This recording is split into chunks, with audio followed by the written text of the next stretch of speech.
Buenos días, hermanos. Dios los bendiga.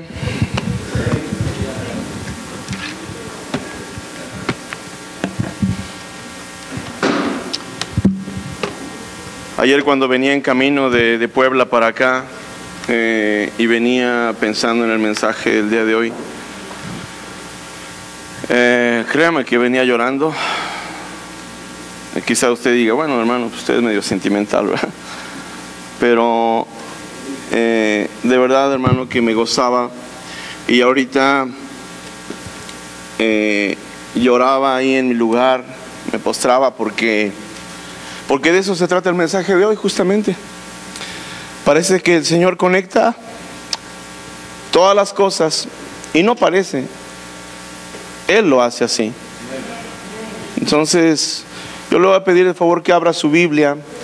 Estamos en Ezequiel capítulo 37, hermanos.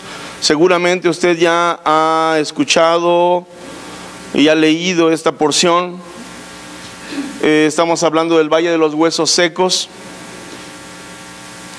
pero quisiera que centremos nuestra atención en 3 versículos en particular, pero vamos a leer la historia. Entonces, Ezequiel capítulo 37,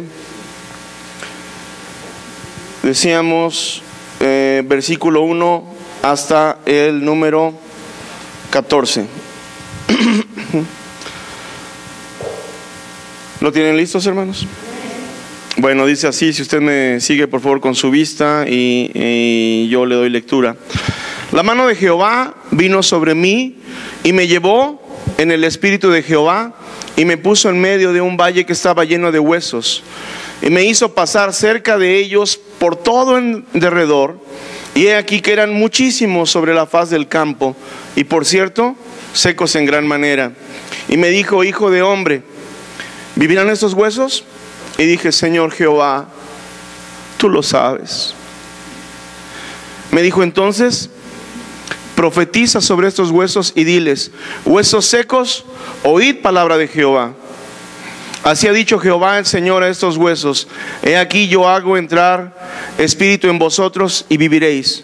Y pondré tendones en vosotros y haré subir carne sobre vosotros y os cubriré de piel y pondré en vosotros espíritu y viviréis y sabréis que yo soy Jehová.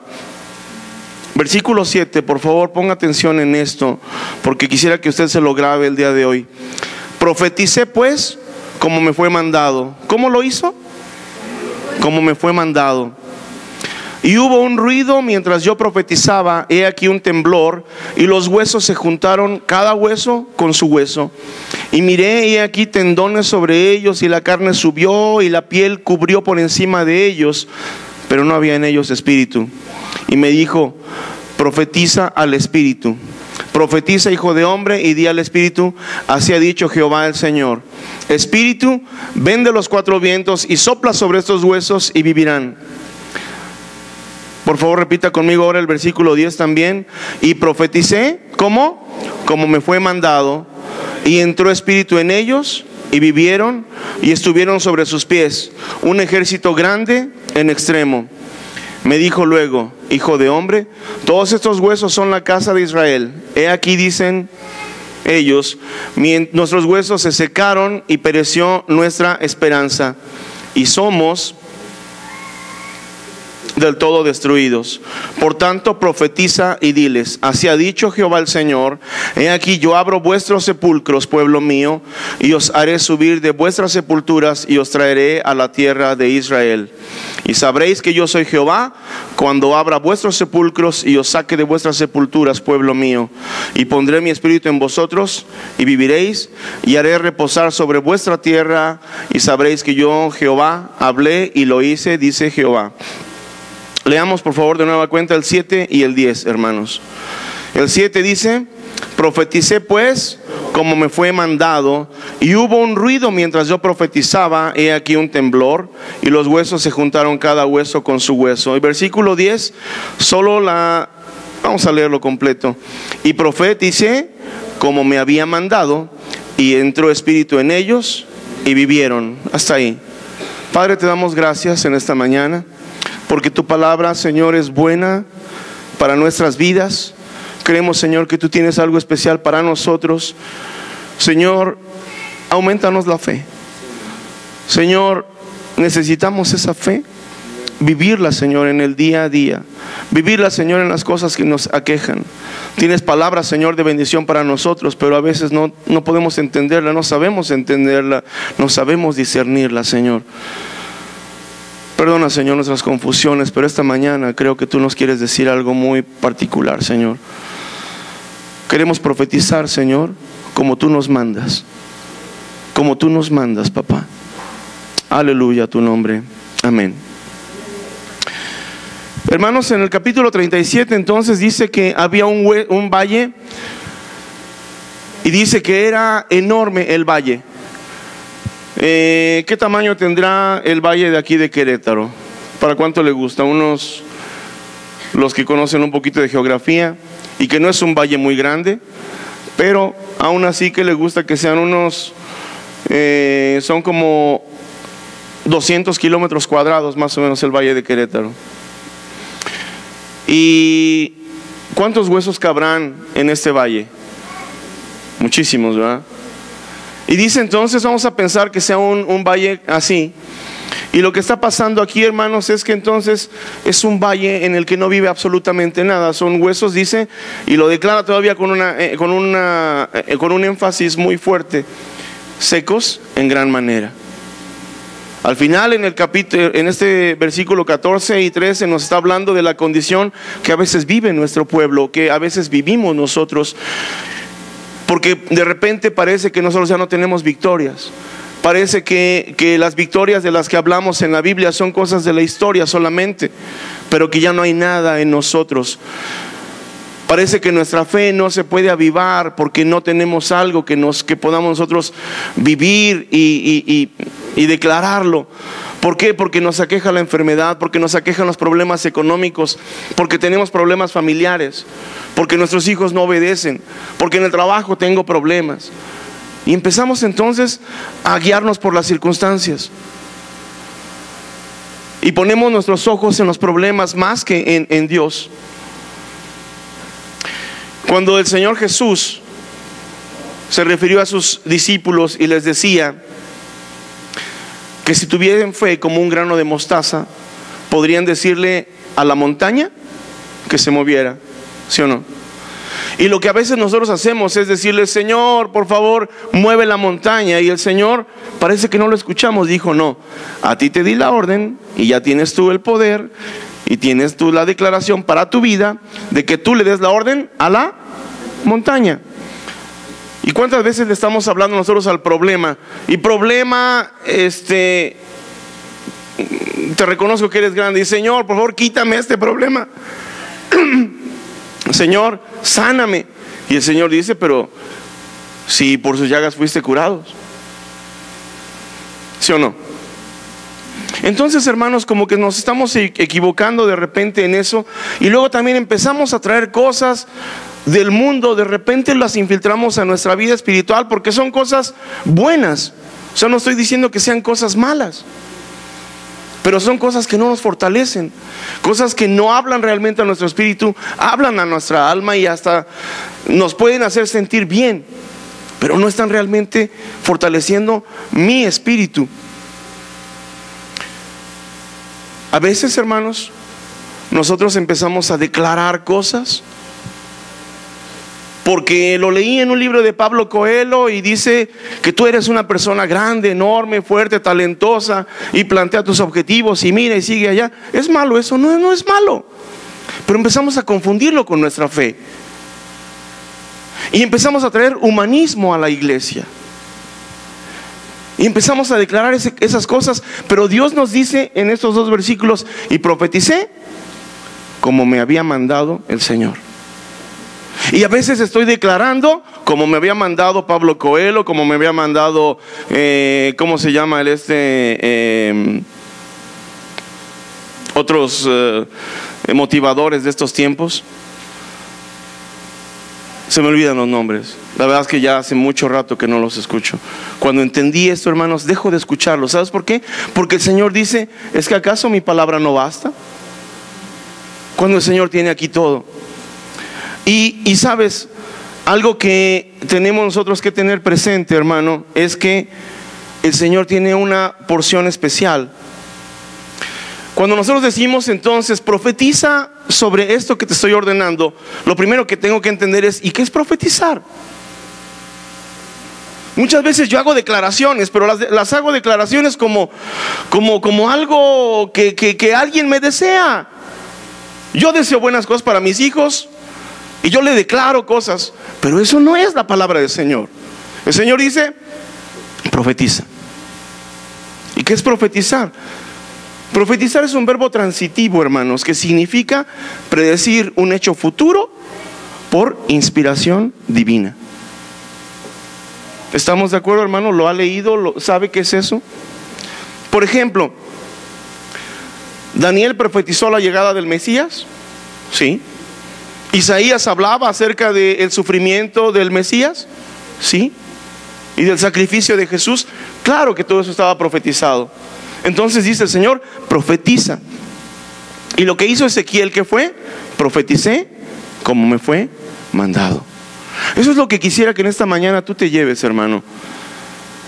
Que tú entiendas que hay mucha palabra del Señor ahí y cosas buenas que Dios tiene para ti, pero que tú necesitas profetizar. No declarar, no declaraciones. Necesitas profetizar. ¿Qué dice el Señor acerca de lo que desea para nosotros? Tercera de Juan, versículo 2, nos dice algo bien sencillo. Amado, yo deseo que tú seas prosperado en todas las cosas y que tengas salud, así como prospera tu alma. ¿Sí o no? Entonces, si ya tengo el conocimiento de lo que Dios quiere para mi vida, y el Señor me está diciendo, profetiza entonces las cosas buenas que yo tengo para ti, ¿qué tengo que hacer? Si me falta conocimiento de la palabra, entonces tengo que venir a la palabra y ver cuántas cosas Dios tiene preparadas para mí. Hermanos, a veces en nuestra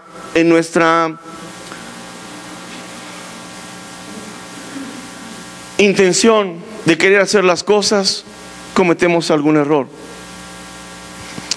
El rey Saúl, ¿cuándo fue desechado? Fue desechado cuando estaba esperando al profeta y no llegaba. Y dice que tardó más del tiempo que le había dicho el profeta. Y entonces empezó él a ofrendar un sacrificio, lo cual no le era permitido, no le había sido mandado. No tenía autorización para hacerlo. Vamos a pensar que por alguna razón el pastor no hubiese llegado, yo no hubiese llegado, y alguien dice, pues hermanos, ¿qué les parece si mejor, pues como no vino el predicador que tocaba hoy y no están los pastores, pues aprovechamos el tiempo y hacemos otra cosa, ¿no? Y hablamos de cosas que nos motiven, cosas que exalten nuestros valores, nuestros principios. ¿Es malo? No, no es malo, pero no es el lugar. ¿Me explico? ¿Sabe qué es el humanismo y cuándo nació el humanismo? El humanismo, hermanos, que es algo que tenemos como riesgo en la iglesia. En la edad medieval, hermanos, en el medievo, surgió algo en lo cual en la historia se le conoce como el oscurantismo. ¿Por qué oscurantismo? Porque la palabra del Señor no era algo que pudiera ser manejado por el pueblo. Estaba escrita en latín y solamente en los conventos se tenía acceso a ella. Y entonces el pueblo ignoraba la palabra de Dios y solamente hablaban por lo que el sacerdote les compartía en pedacitos, lo que quería el pueblo compartirles. Y entonces allí surgieron muchas cosas que hoy han afectado obviamente a esa religión oficial. Es ahí en donde se gestó eso de que, mira, si tú pagas misas, podemos sacar a tu muertito del purgatorio. Porque como no sabían el pueblo, pues obviamente la gente entonces creía cosas equivocadas. Y es lo peor que nos puede pasar en los tiempos ahora de la iglesia. Cuando de repente empieza a darse a conocer la palabra del Señor, pero en esa transición vino una corriente filosófica que se llama humanismo. El humanismo, hermanos, Es un nuevo pensamiento cuyo principio era el antropocentrismo, y este principio nace en contraposición a lo que había sido ese oscurantismo, a ese no te preocupes porque el sacerdote te está diciendo lo que tú necesitas saber. Y muchas personas todavía viven en ese oscurantismo. ¿Usted cuántas veces ha pasado por la calle y ve en una puerta que dice: no se acepta, este hogar es católico, no se acepta ninguna propaganda de ninguna religión, y empiezan a poner otras cosas? ¿Por qué? Porque dice el Señor: y conoceréis la verdad, y la verdad os hará libres. El que no conoce la verdad está entonces en una cárcel, está prisionero. Está prisionero no solamente de pensamientos, su espíritu está prisionero. En el humanismo entonces el hombre se pregunta por sí mismo, hermanos. Hay una nueva forma de enseñar en ese entonces, y en lugar de compartir conocimientos autoritarios y rígidos, se procuró crear en el alumno la personalidad y la confianza en sí mismo. ¿Y acaso no se trata de eso todos los mensajes que tenemos de repente les repito, pues no es malo? Yo lo vivo constantemente en mi trabajo, y llego a tener algún curso, alguna capacitación, y de eso se tratan las cosas. Pero de repente tenemos que separar y decir: alto, la casa del Señor es la casa del Señor, y tiene que ser revelada realmente la palabra que el Señor dice, como Él me había mandado. El hombre entonces, como centro del mundo, hermanos, se consideraba que el ser humano podía dominar todas las cosas, ya que contaba con las facultades físicas y mentales para ello. Y no es así lo que estamos viviendo en estos días. Y de repente traemos un poquito de esto. Uno de los formadores de esta corriente mencionaba que era formar en los alumnos una vida de servicio activo hacia la comunidad, a la comunidad civil, proporcionándoles una base amplia y sólida de conocimientos, principios éticos y capacidades de expresión, etc. Y de repente en eso contaminamos. Pero venimos otra vez a la palabra del Señor, hermanos. Dice, no sé si pueden, por favor, Chuy, Hebreos 11:6, o usted lo busca en su Biblia, hermanos. Yo puedo hacer cosas buenas y creer que le estoy agradando al Señor, pero el Señor nos dice que sin fe es imposible agradar a Dios. Y a veces hago las cosas, ¿por qué? Porque me duele la condición de alguien, porque veo algo, y eso lo podemos confundir de repente con la misericordia. Dios nos dice que hagamos misericordia a todos los que podamos, principalmente a los de la casa del Señor. Pero hay algo que nos falta: sin fe es imposible agradar a Dios. Porque Dios lo dijo, entonces lo puedo decir confiadamente. Dice aquí la palabra: porque sin fe es imposible agradar a Dios. Porque es necesario que el que se acerca a Dios, ¿qué pasa? Crea que le hay. Y también que creas que Él es galardonador de los que le buscan. Hermano, la palabra del Señor dice: no he visto a ningún justo desamparado, ni a su simiente que mendigue el pan. Él es galardonador de los que le buscan. Entonces, ¿por qué Dios es tan enfático muchas veces en decirnos: no temas? Nosotros, ante nuestros temores, de repente podemos empezar a recurrir a cosas diferentes a la palabra del Señor. Pero el Señor muchas veces nos recuerda: no temas.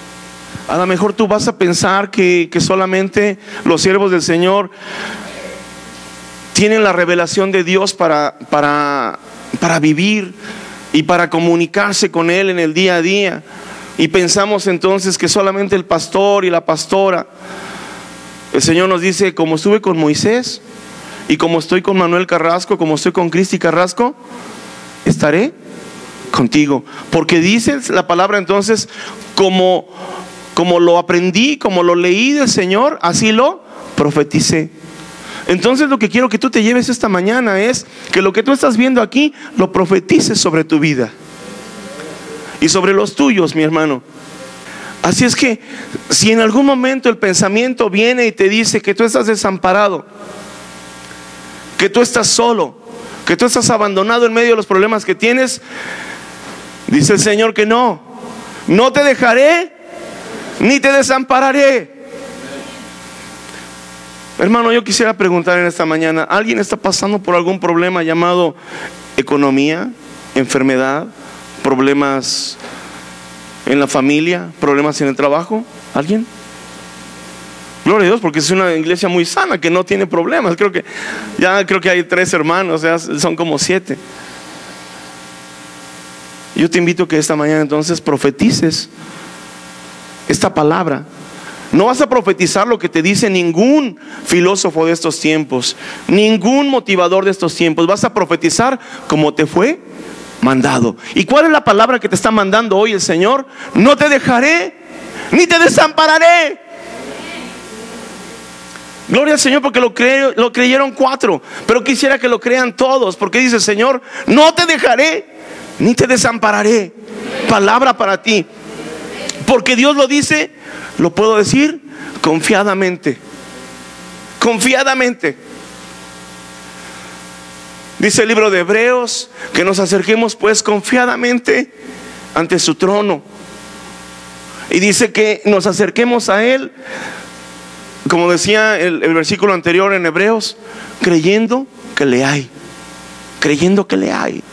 Porque sin fe es imposible agradar a Dios.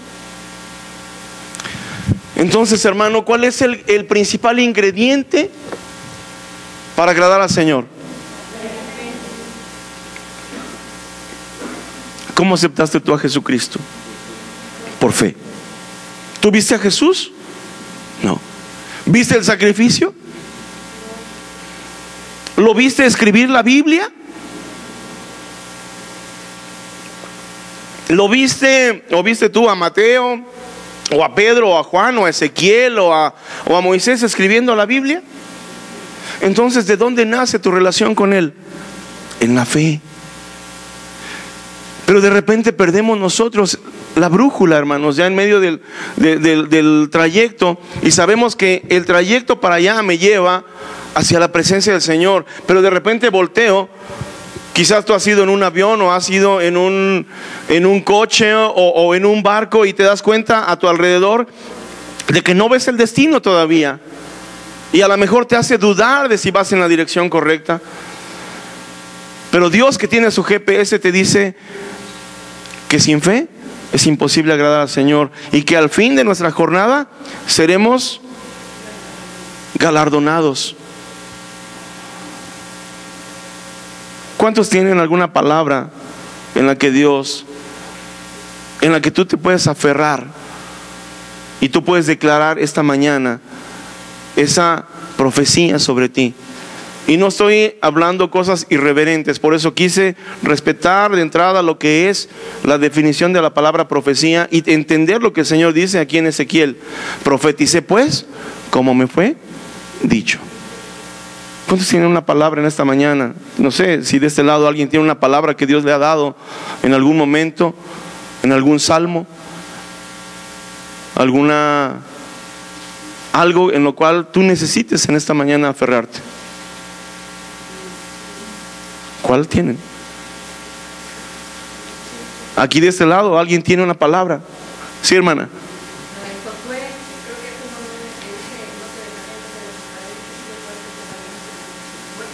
Mira que te mando que te esfuerces y seas valiente, no temas ni desmayes, ¿verdad? De este lado, ¿cuál tenemos?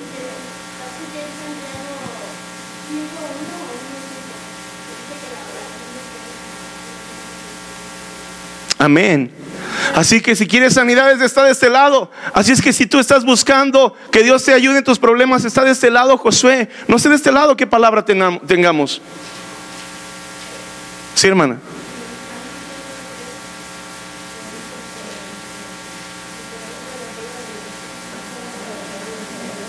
Morará bajo la sombra del Omnipotente. Eso es el Salmo 91, hermanos. Salmo 91, el que habita al abrigo del Altísimo, ¿qué va a pasar con él? Morará bajo la sombra del Omnipotente. Diré yo a Jehová, esperanza mía y castillo mío, mi Dios, en quien confiaré. ¿Qué va a pasar? En Él voy a confiar. Confía en Él. ¿Alguien tenía otra palabra por aquí? Sí, hermano. Jehová es mi luz y mi salvación. ¿De quién temeré? Amén. Jehová es la fortaleza de mi vida. Sí, hermano.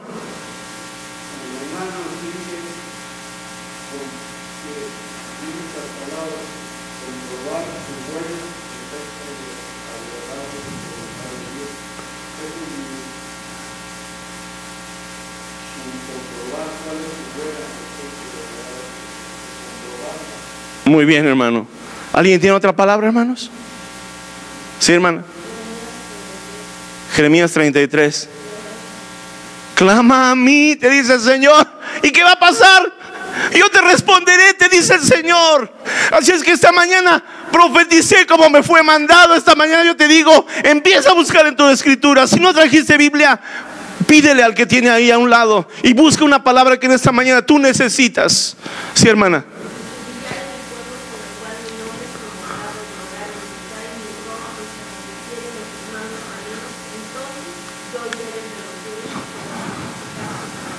Amén. Esas tres cosas, hermano. Entonces yo oiré desde los cielos. Dios te va a escuchar esta mañana. Perdonaré sus pecados. A lo mejor tú necesitas que Dios perdone tus faltas, tus pecados. Y tú necesitas que Dios sane tu tierra esta mañana. Dios lo va a hacer. Pero no porque yo te lo esté diciendo, porque profeticé como me fue mandado. ¿Alguna palabra tú tienes, mija? Isaías 30:21. Tus oídos lo escucharán, detrás de ti una voz dirá, este es el camino por el que debes ir, y hacia la derecha hasta la izquierda. El Señor te dará discernimiento. Yo no sé si tu espíritu se está conmoviendo, pero te decía, yo venía llorando porque venía pensando, Señor, ¿qué palabra necesita tu pueblo para esta mañana? ¿Qué palabra necesita? Y yo creo que el Señor está empezando a tocar tu corazón diciéndote, necesitas profetizar como te fue mandado. Y la palabra del Señor, hermano, es para que tú descubras, es un tesoro en donde tú vas a descubrir lo que Dios tiene reservado para ti, para los que le aman y le buscan. Sí, hermana, le escucho.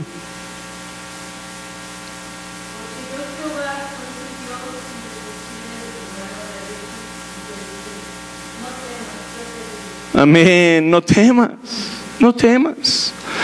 Es más, te voy a decir una cosa. ¿Sabes cuántas veces está escrito la expresión no temas? ¿Alguien sabe? ¿Tiene alguna idea? 365 veces. 365 veces. Una de las que leímos hace un rato es una de ellas. En alguna ocasión, hermanos, la hija de Jairo, había venido Jairo y le había pedido, Señor, Jairo era uno de los principales de la sinagoga. Entonces él ya había renunciado absolutamente hasta a su cargo, porque sabía que si lo veían los otros principales, los demás de ahí del Sanedrín, lo podían expulsar. Pero en ese momento Jairo dice, a mí no me importa ya eso, porque mi hija necesita que Jesús la sane. Me doy cuenta que mi religión no la puede sanar, pero sé que Dios la puede sanar. Y entonces viene con Jesús. Y usted quizás sabe que en el camino Dios hizo otro milagro con una mujer que tenía flujo de sangre. Pero viene de repente alguien y le dice, ya no molestes más al maestro, tu hija está muerta.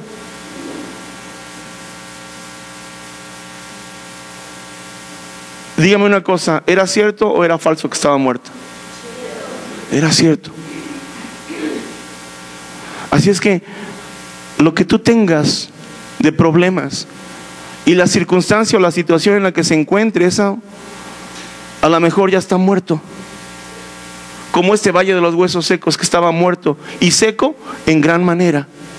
Pero Jesús le dijo una cosa: no temas, cree solamente. Y entonces yo creo que Jairo tiene dos señales. Por un lado me están diciendo: mi hija está muerta, y seguramente sería uno de sus criados o alguien de confianza que sabe que no miente. A lo mejor vendría, ¿quién es la persona de más confianza? A lo mejor su esposa o mi esposa, y me declara algo que es cierto.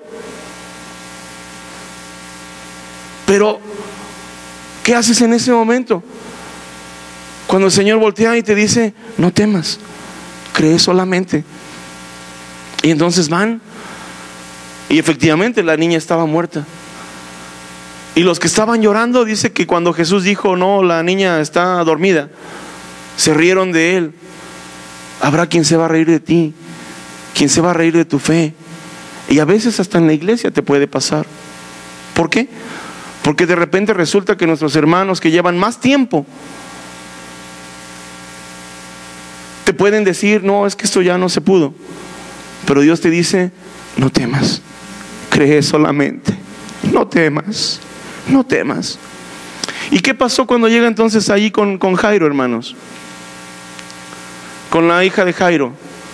¿Estaba viva? No, no estaba viva. Pero ¿cómo terminó la historia? Con un final feliz.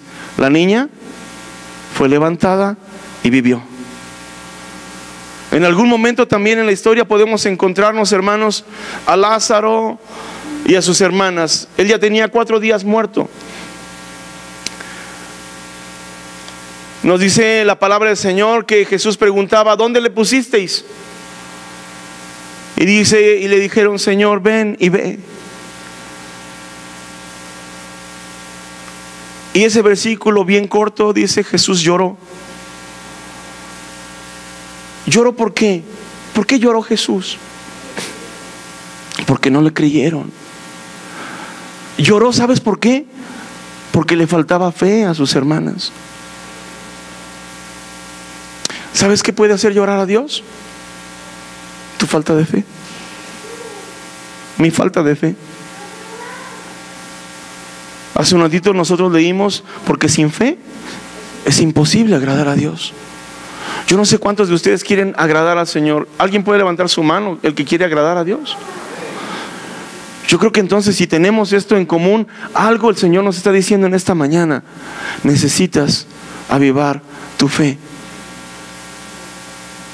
¿Sabes cuándo fue? Cuando el Señor escuchó esas palabras que sus discípulos le dijeron: Señor, aumentanos la fe. ¿Era para resucitar muertos? No. ¿Sabes cuándo fue? Cuando tenían ellos que negarse a sí mismos. Porque el Señor les había dicho: y tendréis poder para levantar muertos, sanar enfermedades, echar fuera demonios. En fin, les dio muchas cosas. Pero llegó un momento en el que los discípulos le dicen: Señor, ¿y si mi hermano pecare contra mí? Y les empieza a hablar y le dice: si tu hermano viene contra ti y peca una vez, perdónale. Y Señor, ¿y si viene 7 veces? Quizás esperaban que le dijeran: bueno, ya 7 ya es mucho, pero bueno, está bien, perdónales. Y Señor, ¿qué más? Bueno, si pecare contra ti 70 veces 7, perdónale.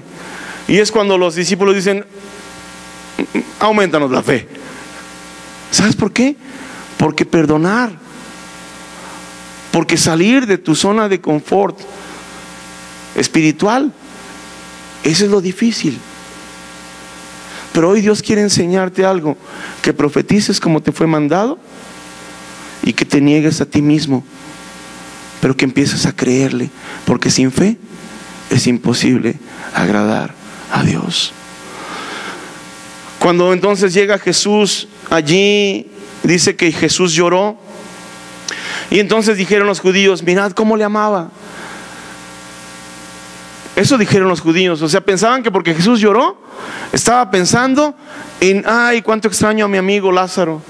No era eso. No era eso. Hay algunos que se rigen por las circunstancias, por lo que ven, pero Jesús seguía por lo que es y por lo que sabe. Y esta mañana Dios quiere que tú te rijas por lo que sabes. 1, tú tienes un Dios todopoderoso. Tú tienes un Dios todo amor. 3, tú tienes un Dios que en ese amor va a satisfacer las necesidades que tú tienes. Va a sacarte de tus problemas, porque no te dejaré ni te desampararé, es la porción que el Señor teme. Y el Señor te vuelve a repetir: no temas, cree solamente, cree solamente. Y algunos entonces le dijeron: ¿no podía este que abrió los ojos al ciego haber hecho también que Lázaro no muriera? Estoy hablando de Juan capítulo 11.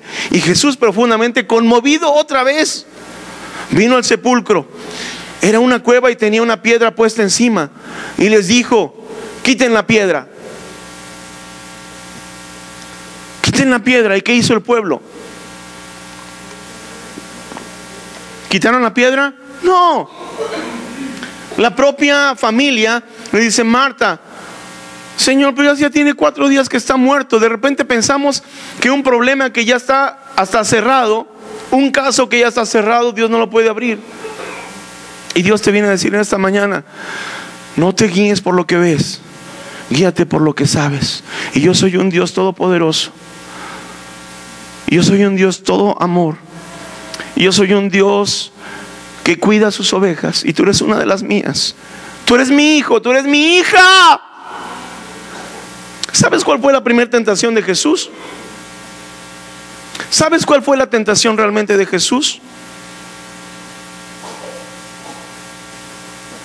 Si tú dices, si tú vas a la escritura y estás viendo que le dice que Satanás le llevó para ser tentado, y le dice: si eres hijo de hombre, si eres el hijo de Dios, perdón,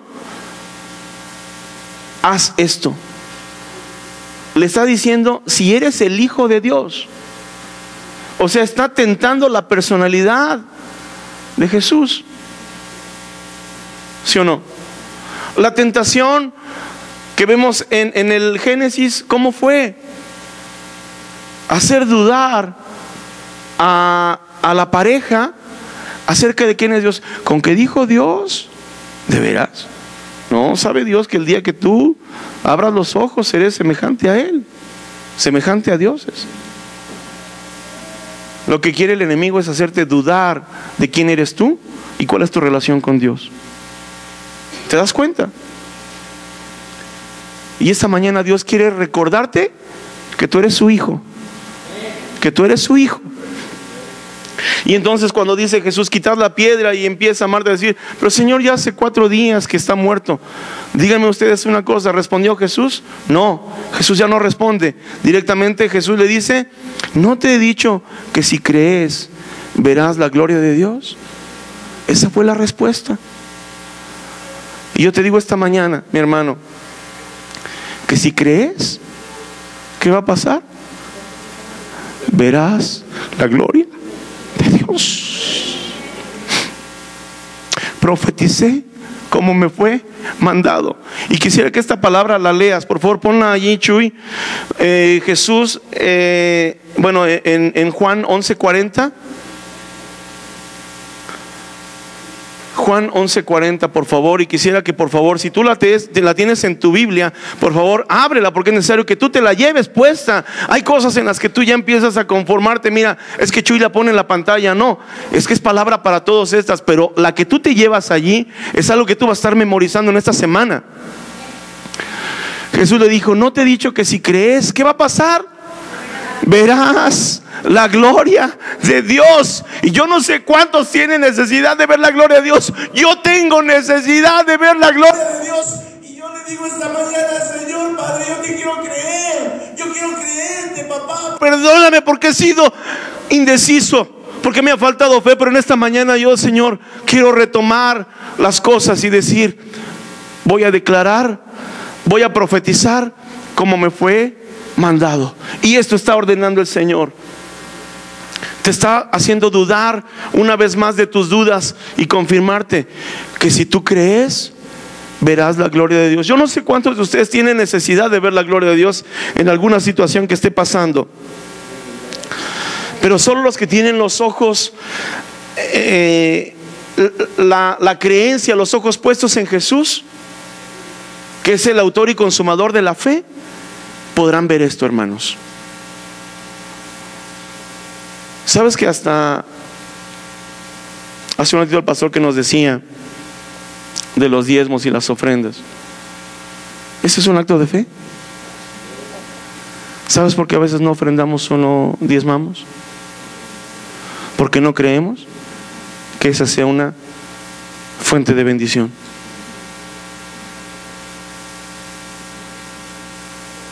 Yo sé que nuestra economía no es lo más brillante que pudiéramos imaginarnos, pero hasta en eso Dios quiere decirnos en esta mañana: necesitas creer, necesitas creer. Cierra tus ojos. Algo está pasando aquí, hermano. Yo sé que el Señor está moviendo en este lugar. Yo sé que el Señor está tocando corazones en esta mañana. Y yo sé que está moviéndote la fe. El Señor te dice que no le hables a Él para pedirle que mueva la montaña, sino que a la montaña le ordenes como te fue mandado. Yo no sé si tú tienes alguna necesidad en particular en esta mañana en la que tú necesites que Dios se manifieste en su gloria.